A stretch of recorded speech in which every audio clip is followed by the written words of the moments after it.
พี่น้องเอ้ยกำลังสิออกไปเรียกเกิดอุบัติเหตุเนาะพี่น้อง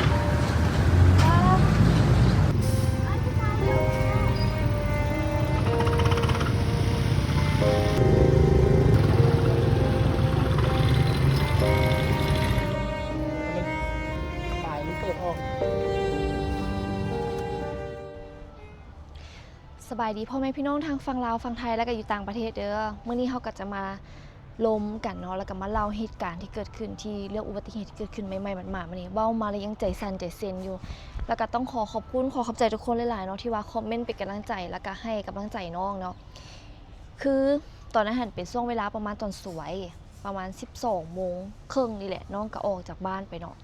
และเหตุการณ์ที่เกิดขึ้นโมงนั้นก็น่าอยู่ประมาณ1 โมงน้องกำลังจะไปจะขี่ไปเนาะขี่ซื้อไปบอกแล้ววันนี้เราหันกับขี่ซื้อไปเนาะขี่มาได้น้อยนึงนะแล้วแบบครวบปะนึงลงไปเบิ่งพี่น้องเอ้ยกระจังหน้านะลุดออกหมดเลยแล้วก็ตีนรถแล้วนะเหยียบเอาอันกระจังหน้ารถเลยนะน้องก็ยังป้าไปเกาะนี่เดี๋ยวว่าคือเหยียบเอาอันกระจังหน้าออกไปเลยตารถก็ออกมาเลยได้ทุกคนเนาะตอนนั้นลงรถมาป้าใจสั่นใจเซนขนาดแบบสั่นนะจิตใจไปอยู่กับเนื้อตัวแล้วก็คิดแบบโอ้ยอายเอ้ยคือเลี้ยวกระทันหันแท้เขาก็ว่าสิไปเนาะกับแบบใครแต่อายเพิ่นก็ใจดีบ่ได้อารมณ์ห้ายหรือว่าบ่ได้เว้าบ่ม่วนอีหยังใส่กันเนาะเขาก็แบบก็ลงกันดิอายเฮ็ดจังไดนี่อีหยังเนาะเฮ็ดจังไดล่ะอีหยังแหละแล้วก็ส่วนแบบเอ้าย้ายรถบ่รถมันติดตอนนั้นรถติดแฮงแท้ๆพี่น้องอยู่แถวบ้านผาขาวรถติดแฮงก็เลยแบบโอ้คันว่าสิย้ายเลยนี่เขาก็มีประสบการณ์เนาะก็ต้องให้มันถึกมันต้องเอาตำรวจจราจรมาเพื่อมาเบิ่งสถานการณ์ไผผิดไผถูกแล้วก็มาล้มกันเนาะแต่ว่าเท่าที่เบิ่งน้องก็พอฮู้แล้วแหละว่าไผผิดไผถูกเนาะเขาก็เลยว่าเดี๋ยวค่อยสิโทรหาสร้างเด้อให้สร้างบอกว่าแปลงนี้มันน่าสิหมดประมาณเท่าใดเขาก็ว่าโทรหาสร้างก็บอกว่าประมาณ 16,000 หา 18,000ก็ล้มกันเนาะ16,000 หา 18,000ตกเป็นเงินทางฝั่งลาวนี่ก็10ปลายล้านเนาะพี่น้อง10ปลายล้านแต่ว่าแล้วไอ้จ่ายตัว10 ล้านจบบ่ก็ว่าก็ได้ที่เหลือเขาสิตืมเอามีก็ว่าสิจ่ายแล้ววันนี้ไอ้เพิ่นก็เลยแบบว่าหลุดได้บ่เขาเลยว่าฮะไอ้คือว่าไอ้สิให้เนาะอันนี้เขาก็ยังได้ตืมแล้วได้นี่ก็เลยแบบโอ้ยโทรหาคนที่ฮู้จักเนาะให้ออกมาหาให้มาเบิ่งซวยก็ล้มกันอยู่หั่นประมาณครึ่งชั่วโมงเนาะก็ตกลงกันจ่ายซวยกันเนาะพี่น้องเนาะรถเราบ่ได้เป็นหยังเลยเด้น้องยังงึดว่าป้ารถคือแข็งแรงแท้บัดรถน้องจนออกมาเลยรถน้องมันก็เก่าแน่เนาะพี่น้องเอ้ยแล้วก็จ่ายให้ไปร้านเจ็ดแล้วก็กลับบ้านมาพี่น้องเอ้ยหลายคนก็คอมเมนต์โอ้ยปานบอกเลขบ่เนาะน้องก็คือเสด็จมื้อนี้เลขลาวออกป้ายรถน้องแล้วมัน8188น้องก็ซื้อมันหลายเติบเลยได้ซื้อหมดเกือบล้านซื้อหมดประมาณ700,000ปลายพันกว่าบาทเนาะน้องก็ซื้อตัวละ50,000ถึกได้เงิน3 ล้านกีบ3 ล้านกีบกับประมาณ 5,000 บาทเนาะพี่น้องเนาะหักลบค่าซื้อเลขไปก็เหลือประมาณ2 ล้านปลายก็เหลืออยู่ประมาณ7321เหลือประมาณ 3,000 บาทนี่แหละพี่น้องเนาะแล้วก็เดี๋ยวเฮาสิมาเบิ่งน้องให้สร้างเพิ่นไปคิดไลเนาะเอาเข้าอู่เข้าศูนย์ไปแล้วอันนี้บ่ได้เปลี่ยนหยังเลยได้ใส่ตัวเก่ามาซื้อที่กิบล็อกแล้วก็ซื้อตาไฟไปถามมาถ้าวิหันละเป็นราคา6 ล้านปลายเนาะ6 ล้านปลายก็ประมาณ10,000แล้วก็เลยว่าราคาอยากสูงเดี๋ยวเขาขอไปซื้อทางนอกได้บ่แล้วก็เอามาใส่ให้เนาะก็ไปได้ห้านขายตาไฟมาเนาะอยู่แถวบ้านเนาะก็ไปได้มาเอื้อยหลายๆคนที่ว่าเพิ่นเห็นนั่นใน Facebook ใน YouTube นี่เพิ่นก็คอมเมนต์มาน้องก็ไปตามหาพี่น้องเนาะก็ไปได้มา2 ล้าน3 ล้าน2ไปได้ตาไฟมา3 ล้าน 2เนาะก็ไปได้มาแล้วก็ไปให้สร้างเพิ่นอะไรให้เนาะแล้วก็คิดไรอยู่ในศูนย์เนาะเมดเสร็จคือตัวนี้นี่นะแม่นกะซิมีตัวพ่นสีกันส้นหน้า 4,000 บาทเคาะพ่นสีแก้มซ้าย 3,800ดึงโค้งลุม 1,500แล้วก็มีกิบล็อกป้ายกันส้นหน้าซ้าย225 บาทดุมบล็อก10 อัน25 บาทถึก250 บาทแล้วก็มีดอกนิเว2 อันกาวติดกระจก600 บาทขาจับแผงฮ้อน350 บาทแตะพื้น ตัวนี้เมียมบูฮูเตะพื้นอีก750 บาท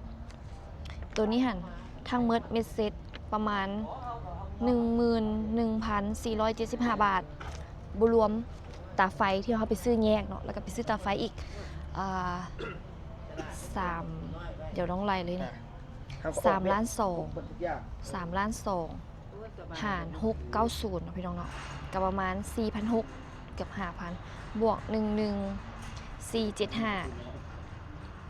ทั้งหมดกับชีอยู่ที่ประมาณ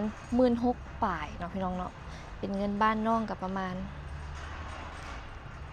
11-12 ล้านด้วยความโชคร้ายก็ยังมีความโชคดีพี่น้องเลยกับซื้อที่เลขถือก็พอได้มาตื่มใส่กันจากที่อ้ายเพิ่นให้8 ล้าน 7กับมาบวกใส่กับพอได้น้อยนึงเขาก็บ่ได้จกหลายเนาะลบ8 ล้าน 7นี่ก็น้อยนึงเนาะก็เสียขวัญเติบแล้วก็บ่ได้ใส่รถเลยได้รถก็เข้าศูนย์ประมาณเข้าอู่ทิศหนึ่งหั่นแหละแม่ใหญ่ต้องมัดเขียนให้หลานได้แม่ใหญ่ต้องมัดเขียนให้หลานได้จัก500 เหรียญจัก500 ดอลลาร์นี่พอแบบเอิ้นขวัญให้หลานนี่นะบัดนี้เมตู้ได้สิซอกบัดนี้เมตู้ก็บ่เคยเห็นเงิน500 ดอลลาร์จักเทื่อตั้งแต่เกิดมาขับรถประมาณ2 เทื่อนี่แหละเกิดอุบัติเหตุหนักๆที่แบบต้องบ่ได้ใส่รถแบบนี้ครั้งแรกแล้วมัน 3-4 ปีก่อนจอดรถอยู่ไฟแดงพี่น้องเอ้ยเขาจะมาจุ๊บเอาก้นอันนี้ก็คันบักใหญ่เป็นรถลากอะนะคือสิเป็นอ้ายเราเมื่อยที่บอกเราขับรถเพียแล้วเราเบรกบ่อยู่จังได๋รถถลายเลยไปแป่งเบิ้ล 6,000 เหรียญตัวนั้นแต่ว่าตอนนั้นก็ใครแต่มีประกันภัยบ่ได้เอาขึ้นมาลองเอาขึ้นบ่ได้แม่นๆโอ้คือรถน้องเนาะหลายคนก็ถามว่าบ่มีประกันภัยว่ามีแต่ว่ามันหมดหมดพอดีเลยปีใหม่ฟ้าใหม่หมดพอดีทุกอย่างเดี๋ยวเอารถมานี่ก็สิได้ไปต่อประกันภัยแล้วก็ไปเฮ็ดเอกสารกฎการเทคนิคแล้วก็เอกสารรถให้มันครบไปแล้วเพราะว่าปีใหม่แล้วทุกอย่างมันก็ต้องได้ต่อได้เริ่มใหม่หมดเลยเนาะเฮ็ดได้ไม่ใหญ่ถึกเลขได้3 ล้านพุ่นได้นี่มาตื่มค่าแปลงรถอีกก็ยังบ่พอถึกเลข3 ล้านพุ่นน่ะซื้อเลขเพราะว่าซื้อเลขหมดเกือบล้านดิคันบ่ถึกมานี่ก็เจ็บเส้นเติบขอกับโซ่กันมานำกันน่ะแม่นๆขอกับส่งมานำกันเนาะอันนี้ก็คิดอยู่ได้ว่าอ้าวขอให้ถึกซะบ่ได้ซื้อเลขดนละเพราะปกติน้องก็ซื้อแต่เลขไทยเดือนนึงเนาะ2 เทื่อซื้อใบหวยนะพี่น้องอยู่ลาวเพิ่นมีขายเลยเพิ่นขายใบนึง85,000 กีบ100 กว่าบาทแล้วก็เลขลาวนี่ก็ออกทุกมื้อเลยจันทร์พุธศุกร์ต่ออาทิตย์เนาะ3 มื้อต่ออาทิตย์เดี๋ยวงวดไทยที่สิมา8188ต้องเข้าแล้วแหละซื้ออีกพี่น้อง8889เอ้ามื้อนี้ก็มาลมกันเนาะเรื่องมันผ่านมาแล้วก็ปล่อยผ่านไปแต่ว่าเหตุการณ์ที่เกิดขึ้นตอนนั้นบอกเลยว่าแบบดาวแฮงมือสั่นใจสั่นแล้วก็แบบกินข้าวบ่แซ่บเลยนะมันรู้สึกบ่ดีนะแต่ว่ามื้อนี้ก็ใครนี่ล่ะพอทุกอย่างได้คลี่คลายละรถก็เข้าศูนย์เกียม2 แปลงซื้ออะไรอีหยังก็ครบละตอนนี้ก็ค่อยค่ำยามแลงเนาะพี่น้องเนาะแม่ใหญ่เพิ่นก็มานอนนำมาลิ้นนำกับพามาเบิ่งซุ้มสวนหลังบ้านกำแพงก็กำลังเฮ็ดพี่น้องก่อเองเฮ็ดเองนี่คันว่าจ้างสร้างเม็ดกะเล่น700,000พี่น้องอยู่บ้านน้องกับ1,000 ป่ายอันนี้ก็ก่อเอามันก็ประหยัดเงินตื่มเฮ็ดอันไหนได้ก็พอเฮ็ดเนาะพี่น้องเนาะอยู่บ้านเฮาก็ประหยัดได้ก็พอประหยัดเพราะเงินค้ำก็หายาก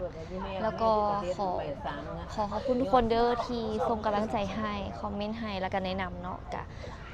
ขอบคุณหลายๆทุกคนกะรักษาสุขภาพแล้วก็ขับขี่ระมัดระวังเลยพี่น้องเด้อปีใหม่ฟ้าใหม่ค่อยไปค่อยมาเด้อกะขอบคุณทุกคนหลายๆมื้อนี้ขอตัวไปก่อนเด้อบ๊ายบายสบายดีคันหากว่าทางบ้านทุกคนราคาถูกกว่าหน่อยหลายจังไหนราคาเท่าไหร่กะคอมเมนต์บอกน้องเลยเด้อเอามาแชร์กันเนาะอันนี้เฮาก็มาแชร์ราคาอยู่ลาวให้ทุกคนได้ฟัง